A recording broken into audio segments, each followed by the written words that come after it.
The magic number used to be $1 million. That was the figure that meant you'd made it. Retire early, live comfortably, never worry about money again. Financial advisors called it the gold standard. Retirement calculators were built around it. And for decades, it worked. $1 million in retirement meant security, dignity, and freedom. But somewhere along the way, that stopped being true. Today, a growing number of financial planners are telling their clients that $1 million isn't nearly enough, that the number that once guaranteed a comfortable retirement now barely covers the basics. And for many Americans approaching retirement age, that's not just disappointing, it's terrifying, because they spent decades saving toward a goal that moved while they weren't looking. So here's what we need to understand. How did $1 million go from being more than enough to just barely adequate? What specific costs have risen faster than savings? And what does this mean for the tens of millions of Americans who are counting on that number to carry them through the next 20 or 30 years of their lives? The idea that $1 million equals a secure retirement didn't come from nowhere. It was based on a simple, widely accepted rule called the 4% withdrawal rule. The logic goes like this. If you retire with $1 million and withdraw 4% in the first year, that's $40,000. Then you adjust that amount each year for inflation. If your portfolio is invested reasonably, a mix of stocks and bonds, historical data suggested it would last at least 30 years without running out. $40,000 a year, combined with Social Security, seemed like plenty for most retirees. Especially if the house was paid off, the kids were grown, and healthcare was covered by Medicare. That framework made sense in the 1990s and early 2000s, but it rested on a set of assumptions that no longer hold. It assumed healthcare costs would remain manageable. It assumed housing, whether owned or rented, wouldn't be a major burden. It assumed inflation would stay low and predictable. And it assumed investment returns would continue to follow historical averages. Every single one of those assumptions has been challenged or outright broken over the past 2 decades. And the result is that $1 million today doesn't buy what it used to, not even close. Let's start with healthcare, because it's the single largest wildcard in any retirement budget. Medicare covers a lot, but it doesn't cover everything. There are premiums, deductibles, co-pays, and entire categories of care that aren't included at all. Dental, vision, and hearing aren't covered under traditional Medicare. Neither is long-term care, which is one of the most catastrophic expenses a retiree can face. According to recent estimates, a 65-year-old couple retiring today will need around $315,000 just to cover out-of-pocket healthcare expenses over the course of their retirement. That's not luxury care. That's routine medical costs, prescriptions, supplemental insurance, and the gaps Medicare doesn't fill. And that number assumes relatively good health. If one or both partners develop a chronic condition, need surgery, or require extended care, costs can easily double. Long-term care is especially brutal. The median cost for a private room in a nursing home is over $108,000 per year. At-home care isn't much cheaper. Even a few years of assisted living can drain hundreds of thousands of dollars from a retirement portfolio. And unlike other expenses, this one isn't optional. You can't budget your way out of needing care. So before a retiree has paid for a single meal, trip, or utility bill, a significant chunk of that $1 million is already spoken for. Just covering predictable healthcare expenses over 20 years could consume nearly a third of the entire nest egg. Then there's housing. The assumption baked into traditional retirement planning was that most people would enter retirement with their mortgage paid off. And for a long time, that was true. But today, a growing share of retirees are still carrying mortgage debt. According to recent data, nearly 40% of homeowners aged 65 to 79 still have a mortgage. That's up from around 20% in the early 1990s. Some took out loans later in life to help children or grandchildren. Others refinanced during low-rate periods and extended their terms. And many simply bought homes later or moved to more expensive areas as their careers progressed. Whatever the reason, the result is the same. Instead of housing being a fixed, manageable cost in retirement, it remains one of the largest monthly expenses. For those renting, the situation is even more precarious. Rents have risen dramatically in most metro areas over the past decade. A retiree on a fixed income has no leverage to negotiate and limited ability to relocate if costs spike. Even if someone does own their home outright, costs don't disappear.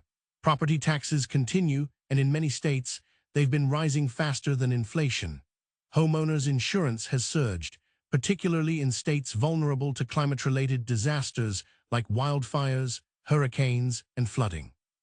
In Florida and California, some insurers have stopped offering new policies altogether, forcing homeowners into state-backed plans that cost significantly more. Maintenance and repairs pile up as homes age. A new roof, HVAC system, or foundation work can run $10,000 to $30,000, sometimes more. These aren't luxuries. They're the cost of keeping the asset functional.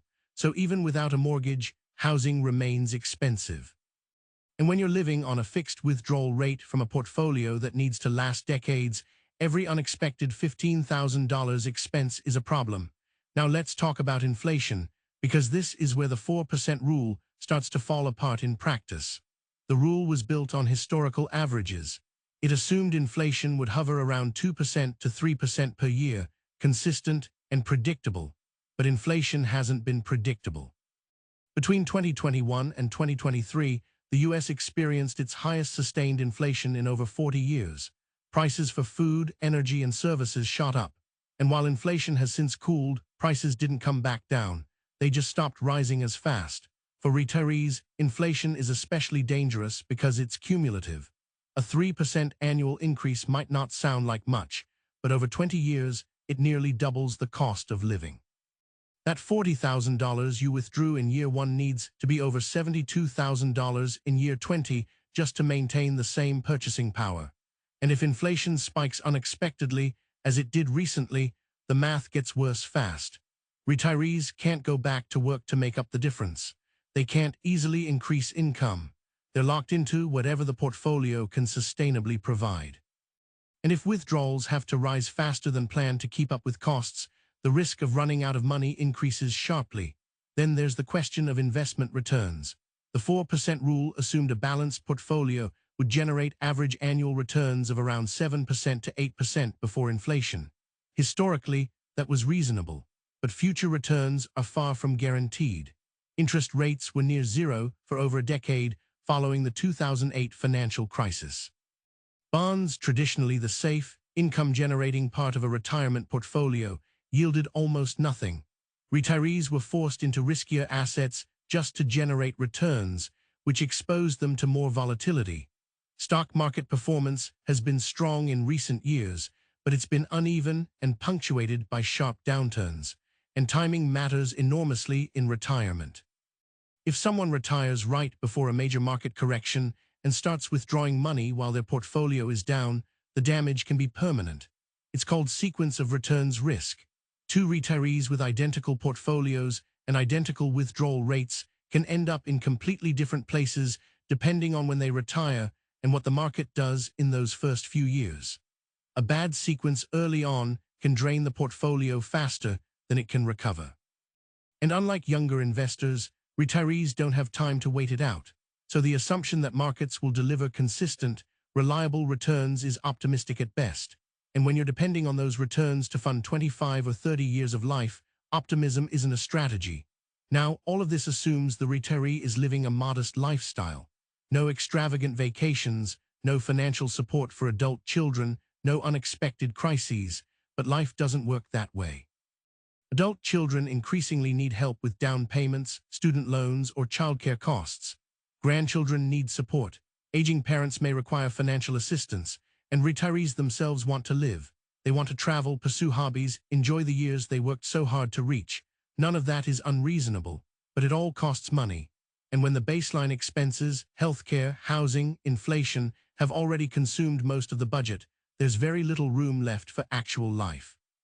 A $1 million portfolio withdrawing $40,000 a year sounds comfortable until you subtract $15,000 for healthcare, $12,000 for property taxes and insurance, $8,000 for home maintenance, and another $10,000 for transportation, food, and utilities. Suddenly, there's almost nothing left, and we haven't accounted for a single emergency.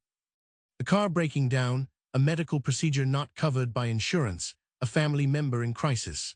One bad year, and the retiree is forced to withdraw more than planned, which means less money compounding in future years, which increases the risk of running out. It's a fragile system, and $1 million doesn't provide much cushion. So what's the new number? Financial planners are increasingly telling clients they need $2 million or more to retire comfortably. Some suggest $2.5 million, depending on location and lifestyle. That's not because people are greedier or more extravagant. It's because the cost structure of retirement has fundamentally changed. Healthcare is more expensive.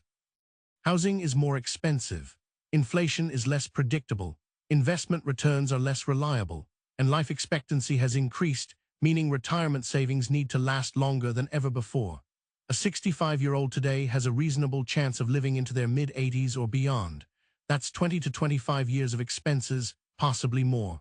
If you're planning for 30 years and withdrawing conservatively, you need a much larger starting balance than previous generations did. But here's the problem. Most Americans don't have $1 million saved, let alone $2 million. According to recent surveys, the median retirement savings for households aged 55 to 64 is under $200,000. Many have far less. Some have nothing at all. That means millions of Americans are heading into retirement without anything close to the resources they'll actually need. They're not being irresponsible. Many worked full-time their entire lives. But wages didn't keep up with costs. Pensions disappeared. 401k contributions were inconsistent. And life got in the way, medical bills, layoffs, helping family, raising children. So they arrive at retirement age with a fraction of what the new math says they need. And the gap between expectation and reality is staggering. Social Security helps, but it was never designed to be the sole source of income. The average monthly benefit in 2025 is around $1,900. That's less than $23,000 a year. For someone with minimal savings, that's barely enough to cover rent and food, let alone everything else. The result is that a growing number of retirees are working longer, not by choice, but by necessity.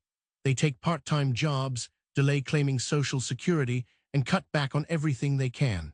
Some move in with family. Others relocate to cheaper states or smaller towns. And some simply run out of money and rely on family, charity, or government assistance to get by. This isn't a story about financial illiteracy or poor planning. It's a story about a system that changed faster than the benchmarks used to measure it. The $1 million retirement was built for a world where healthcare was cheaper, housing was affordable, inflation was stable, and investment returns were predictable. That world is gone.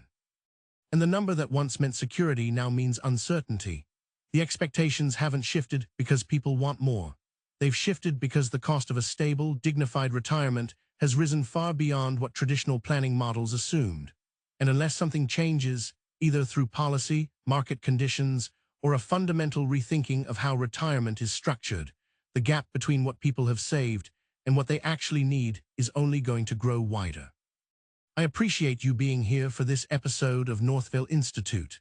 If this video made you realize that the hardest part of retirement today may not be saving money, but keeping up with a world that got more expensive, then you've understood why the old benchmarks no longer feel secure. Until next time, have a great week, and I'll see you in the next video.